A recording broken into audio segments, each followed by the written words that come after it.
Vous retrouvez maintenant La Foi prise au mot, votre émission de formation chrétienne présentée par Régis Burnet. Aujourd'hui, on parlera des religions. Est-ce une menace ou un espoir?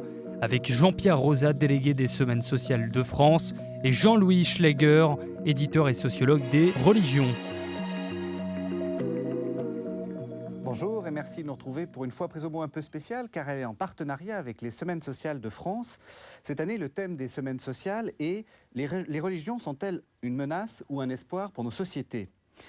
Il faut avouer que cette question est assez courageuse parce que partout dans les médias fleurit un discours sur le danger des religions qui animerait les conflits, encouragerait les comportements sectaires et engendrerait la culpabilité et l'inquiétude.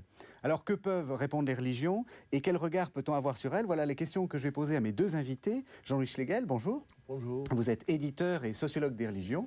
Et Jean-Pierre Rosat, bonjour. Bonjour. Alors vous êtes délégué général des Semaines sociales de France. Et c'est à vous que je vais adresser la première question. Que sont les Semaines sociales de France, dont je rappelle qu'elles vont avoir lieu, et on va avoir un petit... Enfin, vous allez le voir sur votre écran. Donc c'est les 83e Semaines sociales de France et elles ont lieu le 21, le 22, le 23 novembre à Lyon au centre des congrès. Alors 83e Semaines sociales de France, c'est vieux. Alors ça laisse à penser qu'elles sont anciennes. C'est une vieille dame, les Semaines sociales de France. Elles sont nées en 1904, donc juste avant la loi de 1905. C'est peut-être pas un hasard si on a ce thème cette année. Elles sont une sorte d'université populaire des chrétiens sociaux. On pourrait dire ça comme ça.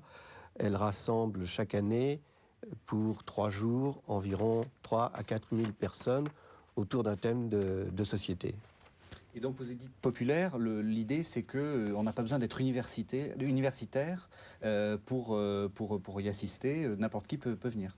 Absolument, n'importe qui peut venir, et il y a des gens de tout milieu, de toutes conditions, qui viennent aux Semaines sociales de France depuis toujours. Le fait même qu'il y ait 4000 personnes présentes laisse à penser qu'on ne peut pas avoir des discours extraordinairement charpentés, universitaires, etc. Ce sont des discours évidemment fondés. Il y a une pédagogie propre aux semaines sociales, mais ce sont des discours accessibles à tous et faits pour tous. C'est ce qu'on va voir puisque vous intervenez l'un et l'autre, donc on va voir si vous êtes accessible. Alors Jean-Louis Schlegel, moi la première question que j'ai envie de vous poser, c'est l'évidence. On accuse la religion de tous les maux. À votre avis, il y a une part de fiction ou il y a une part de réalité dans cette accusation ? Il y a probablement les deux, hein, mais ce qu'il faut voir, c'est que les médias, par définition, relèvent tout ce qui ne va pas. Hein. Et donc, forcément, comme les médias sont finalement, peut-être aujourd'hui, pour un certain nombre de nos contemporains, et je le dis absolument sans mépris, comme elles sont le principal canal de connaissance de ce qui se passe dans les religions, évidemment, on comprend qu'une image relativement négative soit assez répandue. Je donne un exemple tout simple. Prenez un attentat commis par des terroristes musulmans. Forcément, il y aura un retentissement extrême dans tous les médias et dans toute l'opinion publique, et puis chez les politiques aussi. Et s'il y a plusieurs attentats, ça finira par donner cette image que les religions sont violentes. C'est vrai que une des images qui s'est réimposée assez curieusement ces 30 dernières années, c'est la violence des religions. Et évidemment, de l'événement ponctuel à la généralisation, il y a un pas qui est rapidement fait. Vous dites réimposer, ça veut dire qu'avant, on n'avait pas cette image-là? Parce qu'on a l'impression qu'on baigne dans cette idée. Je pense quand même qu'il y a eu des efforts au XXe siècle, au moins des grandes religions, pour faire la paix, hein, pour discuter, pour se rencontrer. En tout cas, on n'avait plus l'exemple des vieilles violences, mettons les croisades, les pogroms contre les juifs, mettons tout ça paraissait du passé. D'ailleurs, on se frappait aussi la poitrine sur cette période-là. Or, il y avait un peu l'impression que c'était derrière, quoi. Or, c'est vrai que ce qu'on appelait au début des années 80 le retour du religieux a aussi coïncidé finalement avec le sentiment que renaissait la violence religieuse. Alors à un degré beaucoup moindre que le terrorisme, mettons, l'opposition entre des communautés, des violences intercommunautaires, des choses de ce genre-là. Je crois que c'est ça qui fait l'image, mais qui en même temps est très curieuse parce qu'elle ne correspond pas à la réalité. On pourrait dire de façon vraiment simple, on n'a jamais autant discuté au niveau des responsables de religion. C'est-à-dire, il y a quand même de gros efforts qui sont faits pour se rencontrer dans de l'officiel, dans de l'officieux, dans des rencontres informelles. Le dialogue interreligieux, de ce côté-là, existe. Il existe difficilement, mais il existe. Il n'a même jamais autant existé, finalement, qu'au temps de la mondialisation des religions. En revanche, on pourrait dire à la base, se créent des phénomènes d'identité, de communautarisme. On le voit en Inde, on le voit, disons, toutes les religions sont finalement concernées, c'est vrai, par une base qui parfois vit mal la mondialisation, vit mal la rencontre interreligieuse, vit finalement dans la concurrence interreligieuse et donc dans la rivalité. Et parfois ça dégénère. Alors, Jean-Luc Schlegel a dit que c'était les médias qui donnaient l'image. Est-ce que vous seriez d'accord avec ça? Et surtout, est-ce que vous rentreriez dans une sorte de théorie du complot? C'est-à-dire les médias seraient contre les religions, il y aurait une sorte ils sont tous anticléricaux, ils sont tous... Non, je pense qu'il faut être un peu plus juste vis-à-vis des médias. Je pense que les médias amplifient ce qui va mal. Ça, c'est un phénomène bien connu que vient de rappeler Jean-Louis. Donc, c'est vrai qu'elles amplifient aussi ce qui va mal dans les religions. Donc, ça me paraît être de la nature même des médias de fonctionner de cette manière-là. Non, l'autre chose que je voudrais dire, je pense, c'est que au-delà d'une théorie du complot qui, à mon avis, est absurde, il y a chez les religions une ressource, c'est-à-dire une ressource pour mobiliser les gens. Une ressource de mobilisation extrêmement forte et qu'elle peut être utilisée à toutes les fins d'une certaine manière et que c'est dans ce sens-là qu'on peut comprendre que la puissance mobilisatrice des religions peut parfois inquiéter, faire peur et donner lieu à des réflexes de méfiance qu'on voit dans les médias mais qu'on peut voir aussi dans l'opinion. Alors, il y a... Oui. Oui, je ne parlerai sûrement pas de complot non plus. Et je dirais même, ce que j'ai dit, effectivement, il faudrait le rééquilibrer quand on regarde, en tout cas, disons, les grands médias, le journal télévisé, etc. Moi, il m'est arrivé souvent de dire, contre des amis ou des gens qui pensaient l'inverse, que les médias, finalement, rendent compte de façon aussi parfois très favorable de ce qui se passe de l'actualité religieuse, des fêtes aujourd'hui, de rencontres. Il y a un regard qui n'est pas du tout critique, en tout cas, ni méchant. Il y a plutôt une sélection dans l'actualité, comme elles le font probablement pour tous les événements. Donc, mais c'est vrai que, encore une fois, je pense quand même que, de façon étrange, les images de violence dans le monde, il se trouve qu'elles sont assez souvent associées à du religieux. Ça on peut le lire. Et moi, j'ai quand même entendu, finalement, ce que vous avez probablement entendu aussi, c'est s'il n'y avait pas les religions, il y aurait moins de violence. En tout cas, cette phrase, on l'entend. Et c'est un peu ça, l'ambiance, au fond, actuelle, par moment. Est-ce que, alors là, c'est une question pas du tout politiquement correcte, est-ce qu'à votre avis, il y a des religions qui sont plus dangereuses que d'autres? Forcément. Et on pense évidemment à l'islam en ce moment. Oui. Mais est-ce qu'on peut le soutenir? Alors je dirais, moi, je ne dirais sûrement pas que l'islam est par essence plus violent que les autres religions. Ça, il faudrait vraiment le prouver pour le coup. Alors évidemment, on peut passer son temps à relever les passages violents du Coran ou aussi de la tradition musulmane. Je trouve tout de même, quand on regarde le passé, aucune religion n'a tellement de leçons à donner aux autres. Mais moi, je ne suis pas gêné par ça. Je dis, la perception de la violence à d'autres générations ou dans d'autres siècles était totalement différente de la nôtre. Je ne dis pas ça pour l'excuser, mais disons, là, ça fait partie quand même du minimum de la compréhension historique que nous pouvons avoir à l'égard des générations passées. Il y a une violence en d'autres siècles qui nous paraît absolument épouvantable. Je ne pense absolument pas que cette violence était perçue de la même façon en d'autres temps. Je pense même, effectivement, hélas, qu'il y a eu de la violence prétendument sainte, ordonnée par Dieu lui-même pour supprimer les ennemis. Y compris dans le christianisme. Y compris dans le christianisme. Écoutez, la grande prière des chrétiens qui est aussi le livre des psaumes, le livre des psaumes, il y a des passages quand même qui sont tout à fait extraordinaires sur la prière à Dieu pour exterminer nos ennemis. Et justement, là, quand vous avez construit un peu le programme des Semaines sociales de France, vous avez invité des musulmans, vous avez invité... Est-ce que c'est une question qui vous a traversé l'esprit, cette idée que les gens vont arriver, parce que c'est quand même plutôt des chrétiens, on va dire catholiques, ou bon... Certainement en majorité. Et est-ce que cette idée que nous serions une religion paisible et tranquille contre d'autres religions vous a traversé l'esprit? Non, non. Ce qui nous a traversé... quitte à vouloir supprimer cette idée-là. Enfin, Non, quitte non, à vouloir... Ce qui nous a traversé l'esprit, c'est que c'est une perception que les gens ont, effectivement. Oui. Et que, notamment, les gens en France ont de l'islam, oui. Pour dire les choses clairement.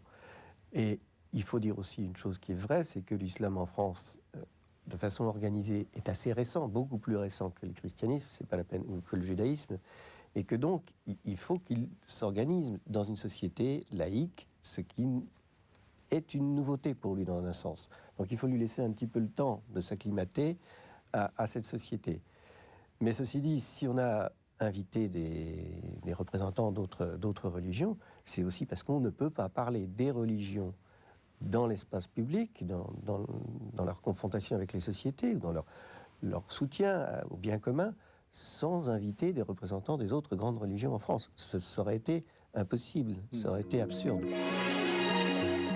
Vous écoutez La Foi prise au mot, votre émission de formation chrétienne sur KTO Radio. Avec les invités de Régis Burnet, nous parlons des religions. Est-ce une menace ou plutôt un espoir ?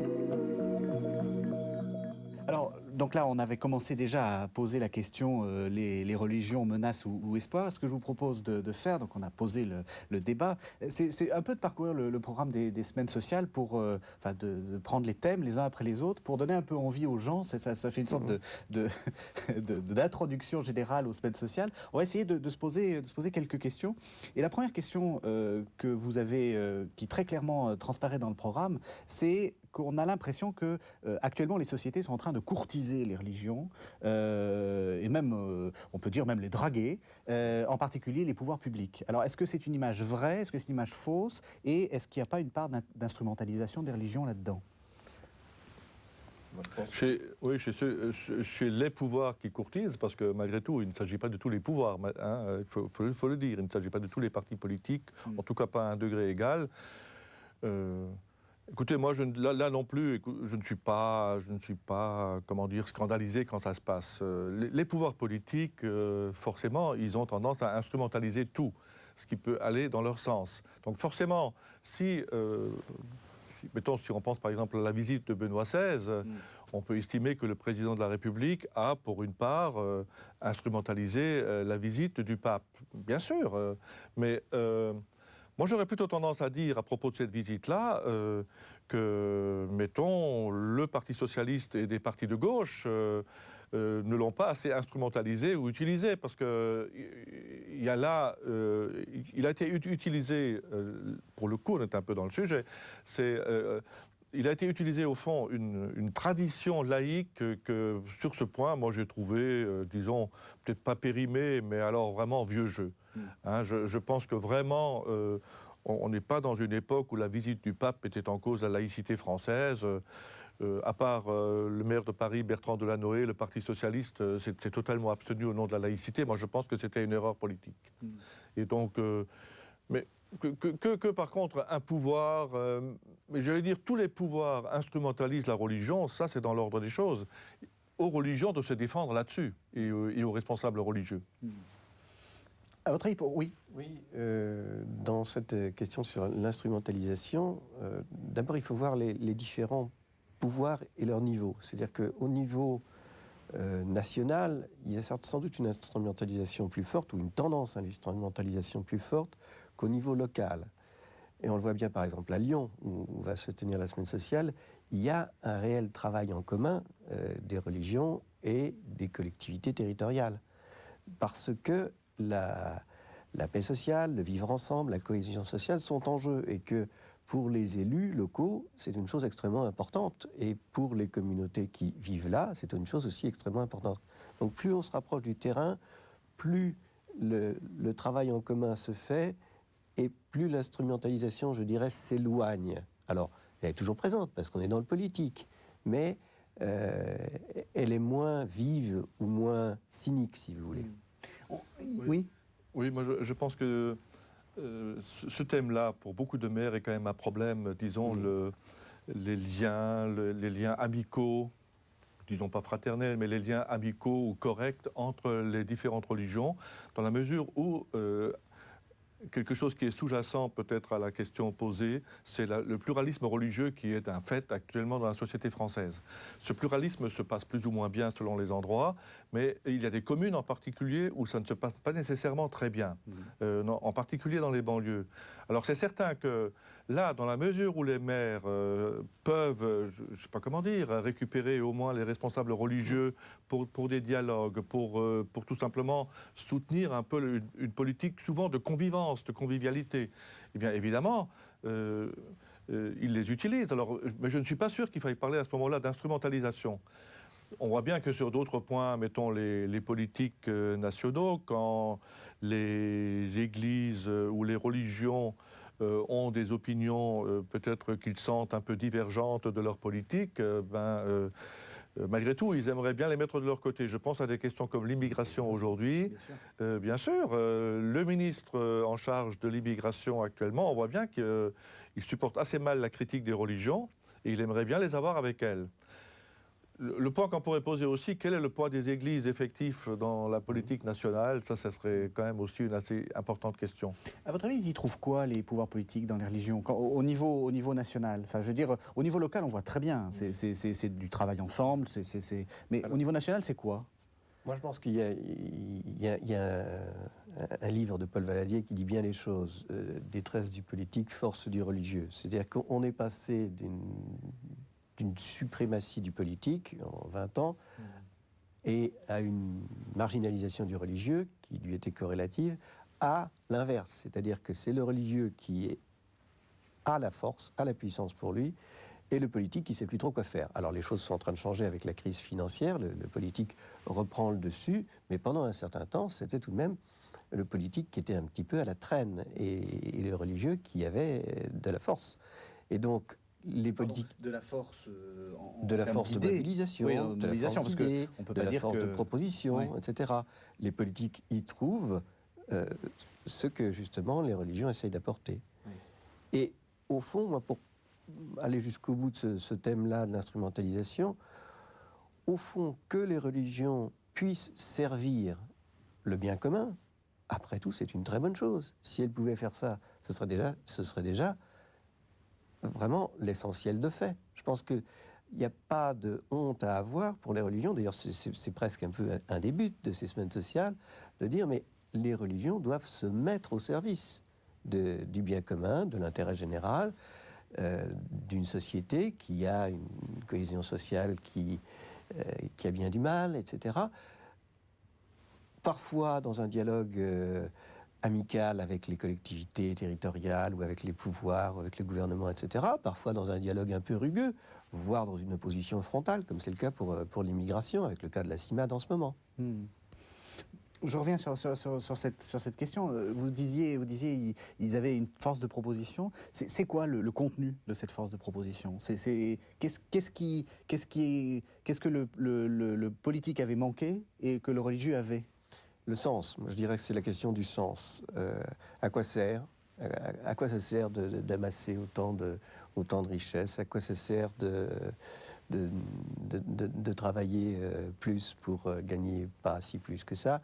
À quoi ça sert Voilà, c'est un petit peu ça la question. C'est la question du sens, c'est la question de la raison de vivre ensemble dans un État national alors qu'on est en Europe. C'est toutes ces questions-là, c'est les questions fondamentales, existentielles, sur lesquelles les pouvoirs politiques, à un certain moment, avaient des réponses, avaient des espèces de grandes réponses, qui, depuis la chute du mur, sont... maintenant, on est un petit peu dans un marais, je dirais, de ce côté-là. Et les religions, de leur côté, elles, ont des ressources, alors pas immédiatement transposables dans le politique, mais ont des ressources de sens et de valeur à apporter, elles l'ont toujours fait, et à mettre au service, je te dirais encore une fois, du bien commun.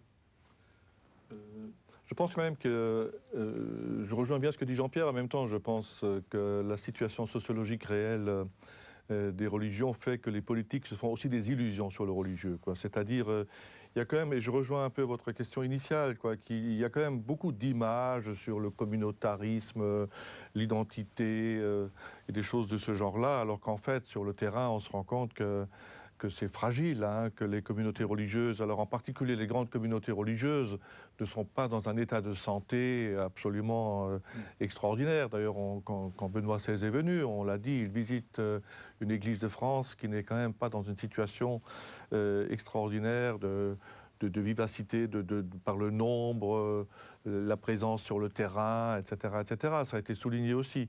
Mais je pense que les politiques ont toujours un fantasme à propos du religieux. C'est-à-dire qu'il faut qu'ils l'aient de leur côté.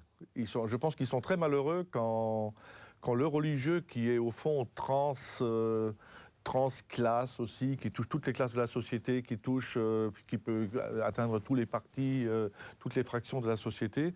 Je pense qu'ils sont un peu malheureux quand, à travers l'expression, mettons, des responsables d'église, ils ont l'impression qu'ils sont contestés. Personnellement, je pense quand même qu'ils risquent assez peu aujourd'hui, vu l'individualisme déjà des opinions, de toutes les formes de vie, vu le côté même de lien social que le religieux a quand même, ou les religions ont passablement perdu, je pense qu'ils se font des illusions sur la force du religieux. C'est intéressant parce que ça va nous permettre de passer à une deuxième question qui aussi traverse le programme des semaines sociales. C'est la question entre laïcité et communautarisme. Et j'ai envie de vous poser la question. Effectivement, vous dites on est à l'heure de l'individualisme et on ne cesse de parler de communautarisme. Alors il y a une sorte de tension. On est individualiste ou on est communautaire ? Oui, je pense que ça va très très bien l'un avec l'autre. C'est-à-dire que ce sont quand même des individus qui font des communautés ou qui ont besoin de communautés. Maintenant, le communautarisme, est devenu une espèce de slogan qui fait qu'à force, on finit par ne plus savoir de quoi on parle, parce qu'il y a toutes sortes de communautés, de vieilles communautés du côté, mettons, de l'Église catholique, du côté des églises en général, et même de l'islam.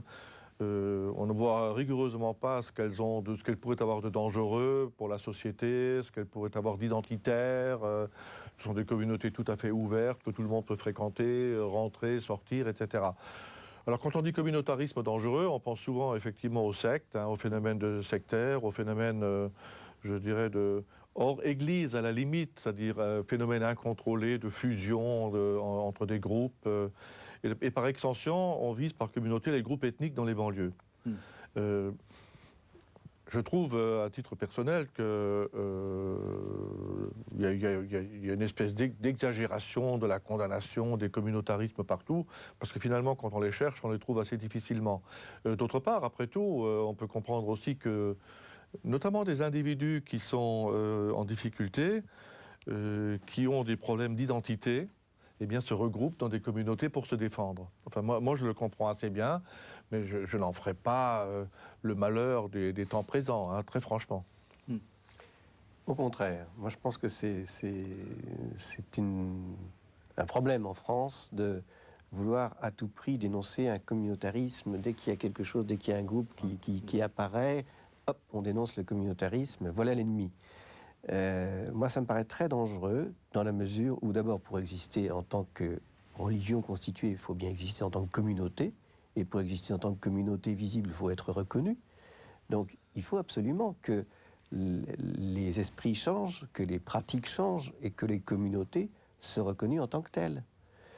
Et en plus, c'est une garantie de paix sociale. C'est-à-dire, si on permet, davantage qu'on ne le fait, ça existe, mais encore davantage aux communautés d'exister, on voit mal comment elles pourraient continuer à se replier de façon identitaire sur leur précaré, en ayant peur d'être démantelées, d'être accusées, etc.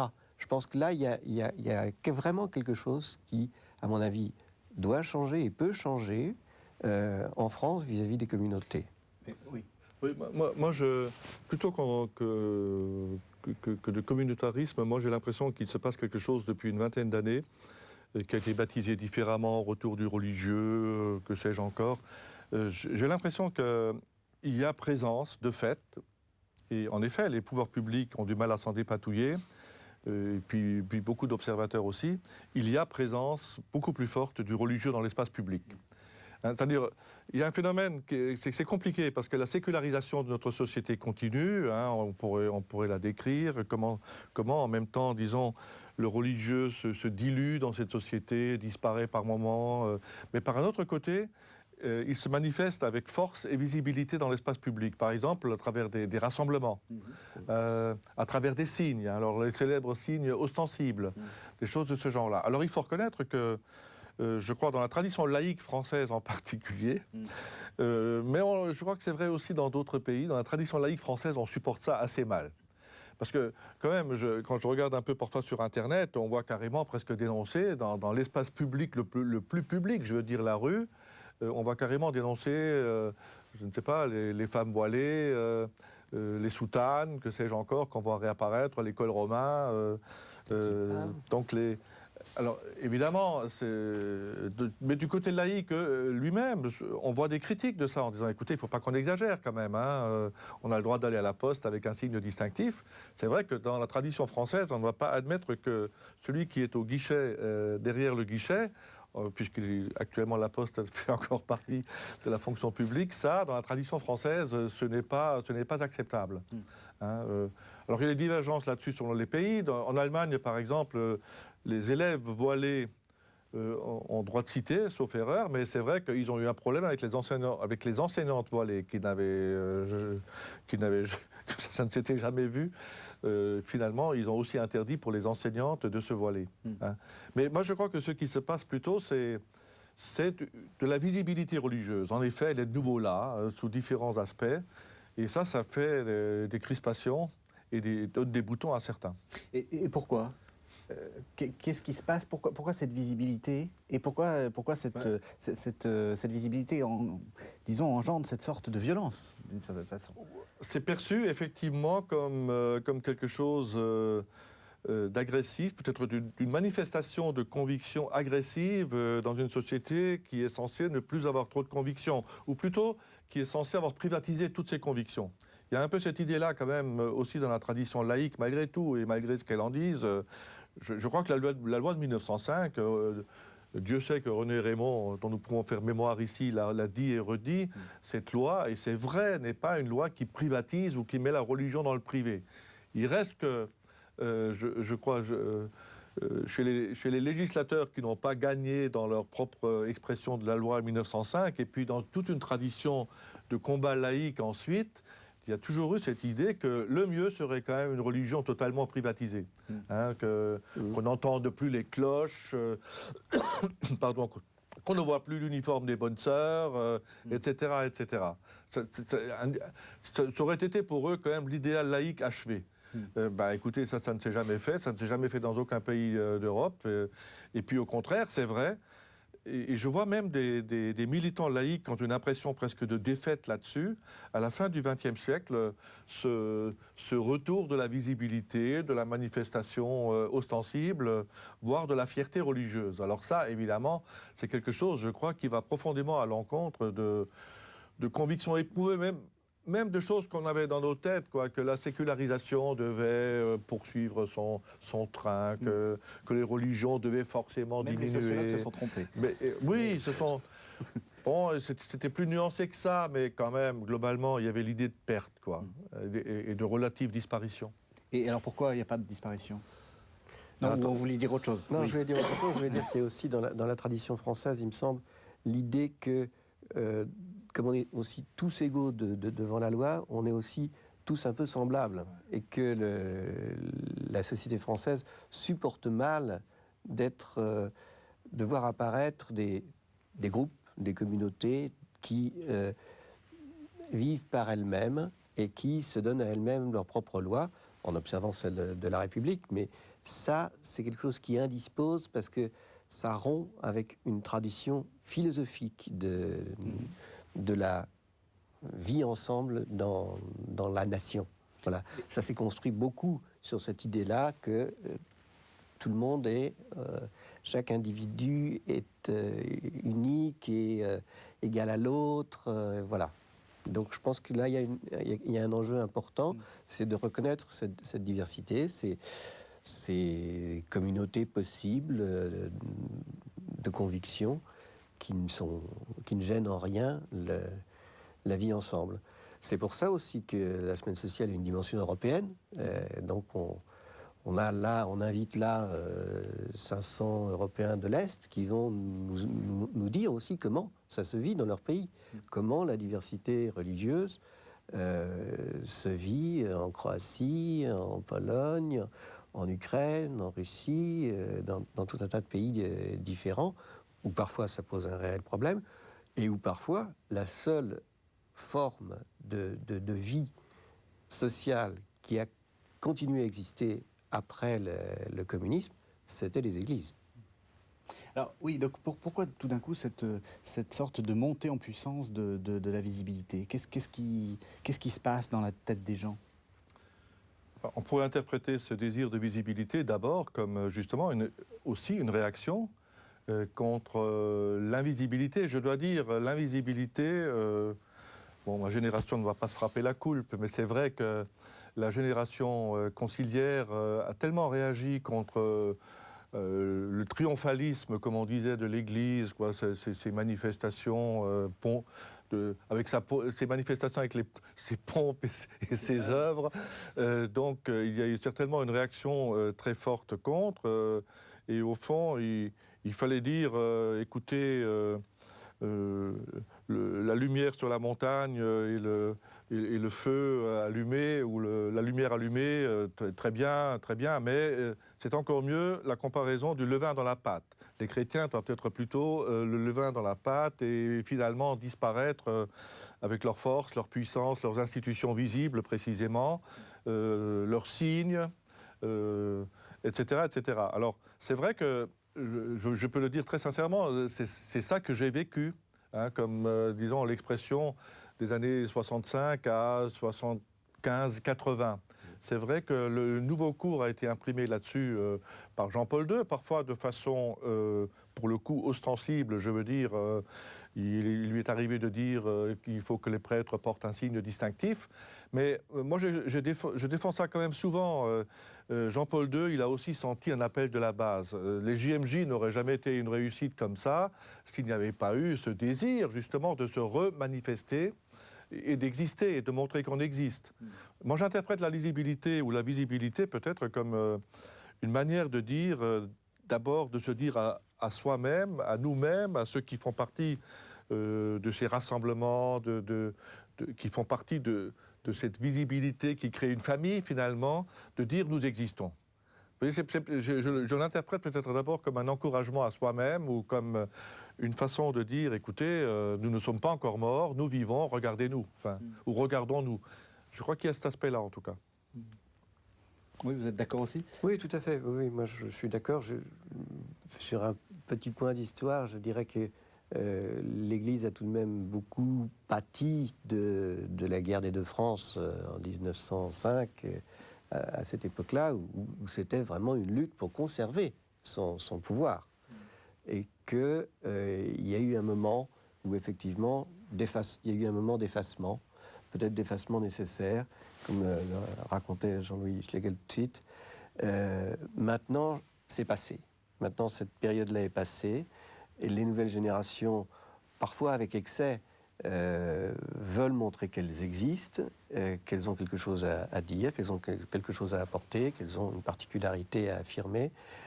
Et au fond, c'est une nouvelle donne, je pense, qui doit être prise en compte. Vous écoutez La Foi prise au mot, votre émission de formation chrétienne sur KTO Radio. Avec les invités de Régis Burnet, nous parlons des religions. Est-ce une menace ou plutôt un espoir ? Alors, une quatrième question qui traverse également le programme des semaines sociales, c'est l'utilité de la religion dans la société. On a commencé à le dire, et là, ça serait intéressant de le thématiser. Une religion, à quoi ça sert dans une société? Est-ce qu'en étant très pragmatique, sans être dans une sorte de mystique, ni religieuse ni sociale, finalement, ça sert à quoi? Alors attendez, là, une religion, ça sert à beaucoup de choses. Là, je parle au nom des semaines sociales de France. Depuis 1904, les semaines sociales ont tout de même mis en avant un certain nombre de propositions qui ont été retenues par le législateur. Alors, elles n'étaient pas les seules à le faire, hein, bien sûr, mais ça va de la sécurité sociale aux allocations familiales, en passant par la formation permanente, tout ce genre de choses vient en grande partie des chrétiens sociaux, des idées des chrétiens sociaux. On a fait en 2006 la recension de tous les changements législatifs qui avaient été faits suite à des propositions des semaines sociales. On est très très étonné du nombre de dispositions qui sont passées dans la loi d'une manière ou d'une autre, ou qui ont infléchi la loi dans un sens ou dans un autre. Donc les chrétiens sociaux, en tout cas, ou le christianisme, ça sert, ou les semaines sociales si vous voulez, ça sert aussi à inscrire techniquement dans la vie de la cité un certain nombre de valeurs en les transposant dans des mécanismes qui garantissent la dignité de la personne humaine, l'option préférentielle pour les pauvres, la destination universelle des biens.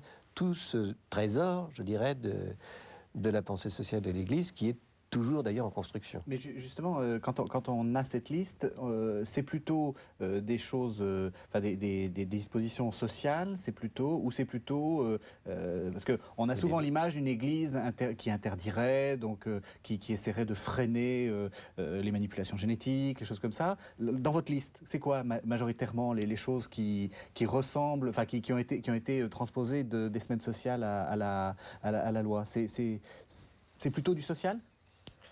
C'est plutôt du social. Moi, je pense que oui. Il y a beaucoup de choses dans votre question, mais oui. Je pense qu'il y a beaucoup de social. Ça, c'est une première chose.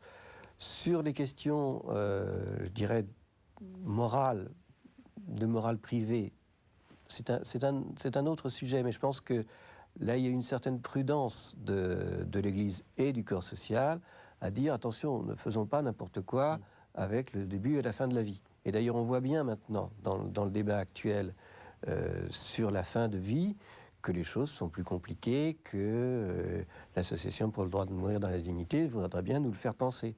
Donc, et là aussi, il y a eu les premiers à avoir travaillé ces questions-là, c'est en grande partie tout de même des chrétiens. Donc, voilà, sur ce deuxième volet. Et puis, je crois qu'il y a une troisième chose qu'il faut ajouter, c'est que derrière tout ça, il y a un ressort. C'est-à-dire que la question, c'est pourquoi est-ce qu'on vit ensemble? Pourquoi est-ce qu'on fait société ensemble? Quel est le sens de la vie ensemble? Et ça, ce sont des valeurs que les chrétiens peuvent proposer, que les autres religions peuvent aussi proposer, et qui sont finalement le fond du fond sur lequel les sociétés se basent, se fondent. Mais oui, il me semble hein, qu'en dehors du social, qui peut comprendre éventuellement la protection sociale, la défense des plus faibles et des plus pauvres dans une société, qui ont été, me semble-t-il, des rappels assez constants avec des travaux, des rapports qui ont été faits par des gens compétents quand même, et qui ont joué un rôle important pour la législation sociale des années 50-60. Je crois que la famille a tout de même été toujours un aspect important de l'insistance des semaines sociales. Hein. C'est sûr que ensuite, comme traduction dans les politiques familiales, hein, c'est tout à fait vrai.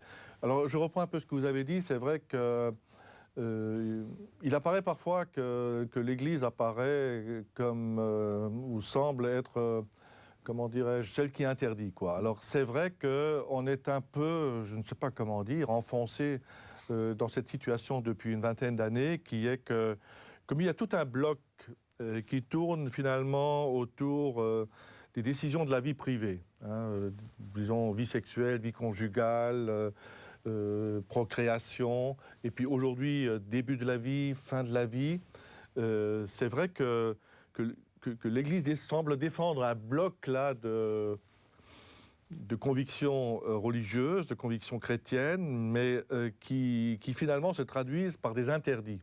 Hein, je sens qu'on est un peu enfoncé là-dedans. Et d'ailleurs, une partie de la une partie de la tradition laïque, finalement, confond souvent ça, ces positions de l'Église, avec, disons, tout simplement disons, la place de l'Église dans l'espace public. Je veux dire par là que on lit assez souvent aujourd'hui, quand il y a une prise de position de l'Église, on lit qu'elle devrait la fermer au fond, là-dessus, qu'elle n'a pas le droit de s'exprimer. Or, c'est vrai qu'elle a le droit de s'exprimer là-dessus aussi, quels que soient par ailleurs nos sentiments de catholiques eux-mêmes sur ces sujets-là. Il y a un peu une confusion là-dessus. Et moi, il m'est arrivé de faire des conférences publiques sur les sujets laïcité, séparation, etc. Alors viennent toujours ces questions-là, en disant mais enfin, de quel droit elle s'immisce là dans les politiques? Je dis non, elle ne s'immisce pas, elle fait entendre sa voix. Mais il y a un peu une sorte d'évidence sociale ou socio-culturelle sur ces questions-là, qui fait que l'opposition n'a presque pas droit de citer, quoi. C'est vrai, c'est fait partie des pesanteurs d'une société. Alors, puisque Jean-Pierre l'a évoqué pour la fin de vie, j'ai quand même été frappé cette année. C'est vrai qu'ils avaient bien fait les choses.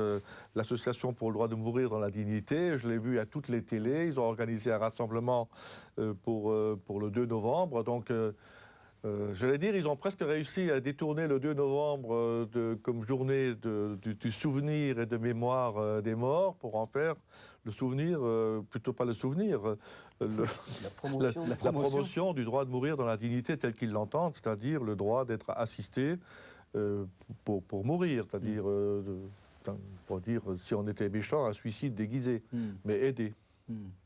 Alors, donc une religion, ça sert déjà à proposer, enfin, c'est une sorte de régulation éthique, enfin, ou de régulation. Ça sert aussi à quoi? Quelle est l'utilité d'une religion? Vous avez dit menace ou espoir, alors quels sont les... Non, mais moi je trouve que c'est quand même, on pourrait appeler un réservoir de sens qui aujourd'hui n'est plus partagé par tous, mais qui est partagé par un certain nombre de gens. Et en général, c'est quand même un réservoir de sens, non pas seulement individuel, de consolation personnelle pour ses difficultés, d'espérance personnelle, mais je dirais au moins dans la tradition chrétienne, mais globalement dans les 3 traditions monothéistes et même au-delà. Il y a un aspect social dans tout cela, c'est-à-dire il y a un désir que cela devienne de l'espérance sociale, de la fabrication sociale du bien, on pourrait dire. Et je dirais même, et contrairement à ce que parfois, là encore, quand même une tradition laïque parfois un peu fermée voudrait dire, il y a une volonté de traduction politique d'un certain nombre d'idéaux qui se trouvent dans les évangiles, dans la Bible, c'est évident. Alors aujourd'hui, ça se fait comment? Par le biais, alors c'est peut-être là que le bas blesse, ça se fait par le biais d'hommes politiques qui seraient eux-mêmes croyants et chrétiens. Mais je dirais, ça ne se passe plus par le fait que l'Église prenne le pouvoir. Je crois que cette idée est totalement éloignée du champ de l'Église en général et de l'Église actuelle en particulier. Donc, à mes yeux, là je m'engage un petit peu, je dirais les cris d'orfraie qui ont salué le discours contestable sur la forme, mais à mon avis relativement juste sur le fond, de Nicolas Sarkozy à Rome, les cris d'orfraie qui ont dit que la laïcité était en danger, qu'il fallait sauvegarder la République, me paraissent personnellement, disons, totalement exagérés. Je pense que ni la laïcité ni la République ne sont en danger avec une laïcité positive. Bon, l'adjectif, on peut s'en passer. Bon ou mauvais, il y a 20 ans, on parlait de laïcité ouverte. Il ne faut pas ajouter d'adjectif au mot laïcité, très bien, mais peut-être pas d'adjectif. Mais réfléchir sur son devenir historique, oui. Oui, moi j'ajouterais de façon un petit peu comme ça, comment dirais-je, à contre-pied, je dirais. D'une certaine manière, une religion, ça ne sert à rien. Il y a aussi ça qu'il faut dire, c'est que ça ne sert à rien dans la mesure où ça a sa propre vie en soi-même. Et que ça trouve sa propre fin dans son existence, dans ses affirmations, dans la relation à Dieu que les gens construisent, qu'ils soient d'ailleurs catholiques, juifs, musulmans, etc. Et c'est dans la mesure où ça ne sert à rien, et dans la mesure où les gens en vivent, que alors ça peut être utile. Je pense que c'est comme ça que les choses se font. C'est que, de la même manière qu'on parlait tout à l'heure de la fragilité et du caractère un petit peu difficile des institutions catholiques, je dirais que c'est parce qu'elles sont peut-être faibles aujourd'hui qu'elles peuvent proposer davantage. Je dirais que c'est aussi un peu la même logique. Hein, c'est parce que je suis faible que je suis fort. C'est un petit peu ça qu'il y a derrière. C'est très évangélique, c'est sympa. Tout à fait. Mais c'est aussi ça. C'est-à-dire que les religions, c'est pas des divisions, comme Staline le disait. C'est aussi cette faiblesse, cette relation intime des personnes à l'intérieur d'une communauté qui, par la force de cette relation, se mettent au service les unes des autres et au service de la communauté. Est-ce que vous irez jusqu'à dire que le fait que, justement, la faiblesse relative du christianisme, pour parler de cette religion-là, donc a fait qu'il s'est plus ou moins désengagé de la sphère politique. Il y a pas de, et on n'est plus dans des sortes de compromissions qu'il y avait autrefois, de l'alliance qu'on appelait autrefois l'alliance du trône et de l'autel. Est-ce que c'est une chance? Oui, à mon avis, oui, c'est clair. Oui, je crois que la période de l'alliance du sabre et du goupillon, du trône et de l'autel, c'est vraiment derrière nous. Alors la difficulté, c'est quand même, et malgré tout, je dirais que la tension qui doit subsister, qui existe toujours de fait, mais qui est à mon avis au total positive ou qui doit le devenir, la tension entre le religieux et le politique. Mais simplement, sur le terrain, moi je regrette qu'il n'y ait pas une enquête précise pour dire la présence, mettons, de militants chrétiens dans des associations. Qu'ils soient connus comme chrétiens ou non, mais qui sont dans une association, c'est-à-dire qui sont, pour reprendre le grand thème de Mounier, engagés. Et je pense quand même que la participation de chrétiens, de croyants à la société civile est extrêmement importante. Hein. Je dirais tout simplement, plus encore aujourd'hui à la limite, parce que pour s'engager dans une association qui n'est pas une association de pêche à la ligne ou d'autre chose, eh bien, aujourd'hui il faut une volonté formidable, il faut des convictions formidables, il faut y croire.